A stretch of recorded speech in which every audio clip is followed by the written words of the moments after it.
नमस्कार दोस्तों, आप देख रहे हैं न्यूज मंथन और मैं हूं आपके साथ राहुल तिवारी। आखिरकार वो दिन आ ही गया जब 22 जनवरी को भगवान श्री राम के अयोध्या में प्राण प्रतिष्ठा किया जाएगा। इस घड़ी का इंतजार पिछले 500 साल से भारतवासी कर रहे थे। यह एक ऐसी लड़ाई थी जिसमें ना जाने कितनी पीढ़ियां बीत गई और कितने लोग शहीद हो गए। तो आज हम इस वीडियो में पिछले 500 साल के इतिहास को जानेंगे कि कैसे राम मंदिर को गिराया गया, राम मंदिर को किसने गिराया और इसमें जो उस समय की राजनीतिक पार्टियां थी वो कौन पक्ष में था और कौन विपक्ष में। तो चलिए शुरू करते हैं। राम मंदिर का निर्माण भगवान श्री राम के पुत्र कुश ने कराया था। कहा जाता है कि उस समय अयोध्या में 3000 से ज्यादा मंदिरें थी। जब इन मंदिरों की हालत खराब होने लगी तो उज्जैन के राजा विक्रमादित्य ने इनको सजाया, संवारा, इनको पुनर्जीवित किया। लेकिन एक दौर आया जब 21 अप्रैल 1526 को बाबर और इब्राहिम लोदी के बीच भीषण युद्ध होता है और बाबर की सेना इब्राहिम लोदी को हराकर अयोध्या पहुंचती है। उसी समय 1528 में बाबर के कहने पर उसके सेनापति मीर बाकी ने राम मंदिर को गिराकर वहां बाबरी मस्जिद का निर्माण कराया। उस समय से अगले 150 साल तक इसके लिए हिंदू लड़ते रहे, लेकिन उन्हें सफलता नहीं मिली। इस मामले में खामोशी छाई रही और ये वो दौर था जब भारत में मुगल काफी मजबूत थे। 190 साल के बुरे दौर का छाया बहुत जल्द हटने वाला था। जयपुर के राजा जयसिंह द्वितीय ये जानते थे कि बाबरी मस्जिद के आसपास की जमीनें हिंदुओं के लिए कितनी महत्वपूर्ण है। इसके लिए उन्होंने इस जमीन को मुगल शासकों से मांगा, लेकिन उन्हें नहीं दिया गया। लेकिन वहां पे जय सिंह को एक राम चबूतरा बनाने की इजाजत दे दी गई। इसकी पुष्टि यूरोपियन लेखक जोसेफ टेफेंस थेलर अपनी किताब में करते हैं, जो 1575 से 1576 के बीच वहीं मौजूद थे, जब हिंदू राम चबूतरे पर पूजा करते थे और मुस्लिम मस्जिद के अंदर नमाज अदा करते थे। लेकिन राम चबूतरे को पाकर भी राम लल्ला के भक्त खुश नहीं थे। वो इस बात को भुला नहीं पा रहे थे कि कैसे राम लल्ला के मंदिर को तोड़कर वहां मस्जिद बना दिया गया। और पहली बार 1813 में वहां पर हिंदू संगठनों ने यह दावा किया कि वहां बाबरी मस्जिद नहीं, राम मंदिर था। माना जाता है कि उस समय अंग्रेज अधिकारियों ने भी मस्जिद के अंदर हिंदू कलाकृति होने का जिक्र अपनी किताब में करते हैं। और इस बात का जिक्र पूर्व IPS किशोर कुणाल भी अपनी किताब अयोध्या रिविजिटेड में करते हैं। इस समय 1838 में मार्टिनो मैरी और ब्रिटिश सर्वे भी इस बात की दावा करती है कि उस समय मस्जिद में जो पिलर थे वो हिंदू मंदिर से ही लिया गया था। रिपोर्ट सामने आने के बाद बहुत बवाल हुआ, लेकिन राम भक्तों के लिए एक अच्छी खबर आई और ये खबर वो थी कि उस समय मस्जिद में नमाज के साथ साथ हिंदू पूजा भी करने लगे। एक तरफ वहाँ नमाज अदा की जाती थी तो दूसरे तरफ हिंदू पूजा कर रहे थे। और फिर पहली बार 1853 में अवध के नवाब वाजिद अली शाह के समय सांप्रदायिक हिंसा हुआ। इसके बावजूद भी हिंदू मुसलमान 1855 तक एक ही जगह पूजा नमाज पढ़ते रहे। लेकिन 1855 के बाद केवल मुस्लिम को ही मस्जिद के अंदर जाने की इजाजत मिली, जिसके बाद फिर से राम भक्त राम चबूतरा पर पूजा करने लगे। इसके बाद 1885 में यह मामला कोर्ट पहुंचा, जिसमें निर्मोही अखाड़े के महंत रघुवर दास ने अर्जी डाली कि हमें राम चबूतरे पर छतरी लगाने की इजाजत दिया जाए। इसके बाद 1934 में अयोध्या में दंगा होता है और बाबरी मस्जिद के एक दीवार को गिरा दिया जाता है।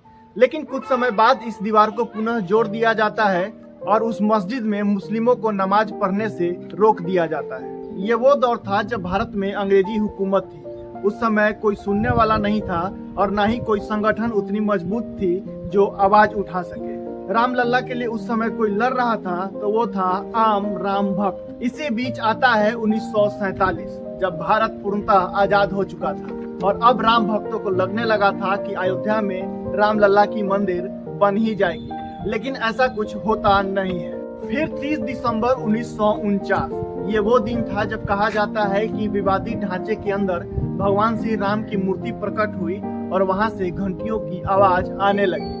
लेकिन मुसलमानों का कहना था कि रात के अंधेरे में वहां पे भगवान की मूर्ति रखी गई। बात इतनी ज्यादा बढ़ गई कि उस समय के तत्कालीन प्रधानमंत्री पंडित जवाहरलाल नेहरू के पास बात पहुंची।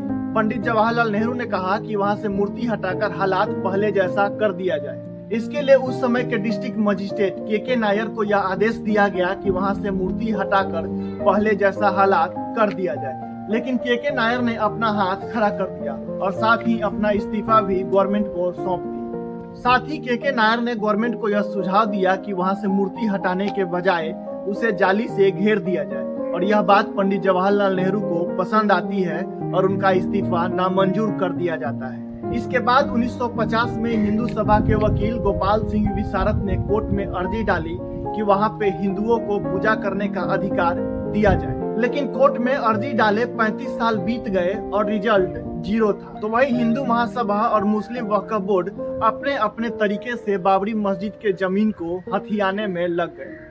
और इसी बीच 1982 में बीजेपी जैसी पार्टी सामने आती है।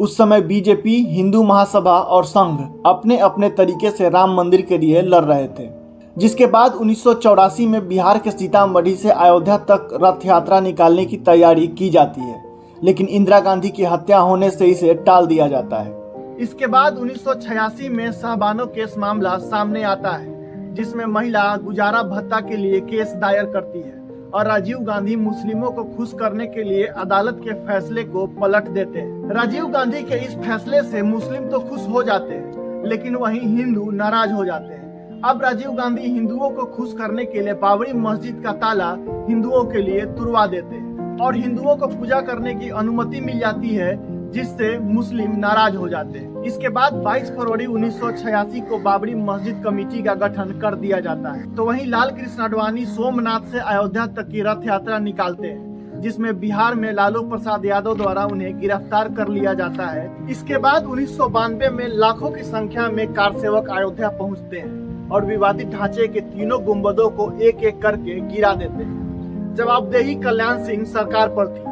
उन्होंने सेंट्रल गवर्नमेंट को आश्वासन दिया था कि मस्जिद को कुछ नहीं होने देंगे, लिहाजा उन्हें इस्तीफा देना पड़ता है और वहां राष्ट्रपति शासन लगा दिया जाता है। उस समय केवल यूपी में 900 और महाराष्ट्र में 1000 से ज्यादा लोग मारे गए थे। इसके बावजूद अगले 7 सालों तक यह मामला कोर्ट में ठंडा पड़ा रहता है, लेकिन जैसे ही केंद्र में बीजेपी की सरकार आती है, सारे हिंदू संगठन एक्टिव हो जाते हैं। तमाम प्रयासों के बाद हिंदू संगठन, संघ, बीजेपी और राम भक्तों की मेहनत रंग लाई और यह मामला आर्कियोलॉजिकल सर्वे ऑफ इंडिया को सौंप दी जाती है। इसके बाद एएसआई ने साफ अपने रिपोर्ट में कह दिया कि जो विवादित ढांचा था उसके अवशेषों से पता चलता है कि वहां मस्जिद नहीं बल्कि मंदिर था। रिपोर्ट सामने आने के बाद कोर्ट ने राम जन्मभूमि ट्रस्ट, निर्मोही अखाड़ा और सुन्नी वक्फ बोर्ड को बराबर बांट दिया, लेकिन इस फैसले से तीनों ही खुश नहीं थे और यह मामला 2011 में कोर्ट पहुंचे। लेकिन इसमें अगले 7 सालों तक कोई सुनवाई नहीं होती है और फिर तय किया जाता है कि आपसी सहयोग से,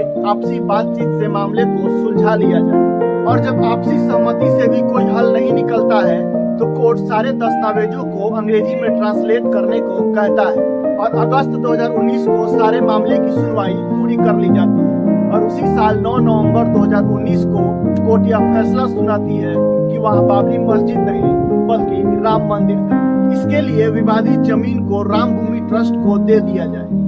दोस्तों, ये थी 500 सालों की कड़ी लड़ाई, जिसमें जीत भगवान श्री राम की होती है, जीत हिंदुओं की होती है, जीत हिंदुओं की आस्था की होती है, जीत उन लाखों कार सेवकों की होती है जिन्होंने इस लड़ाई में अपनी जान दे दी थी। ऐसे ही रोचक और अयोध्या से जुड़ी तमाम खबरों के लिए हमारे चैनल को सब्सक्राइब करें, शेयर करें। जय श्री राम।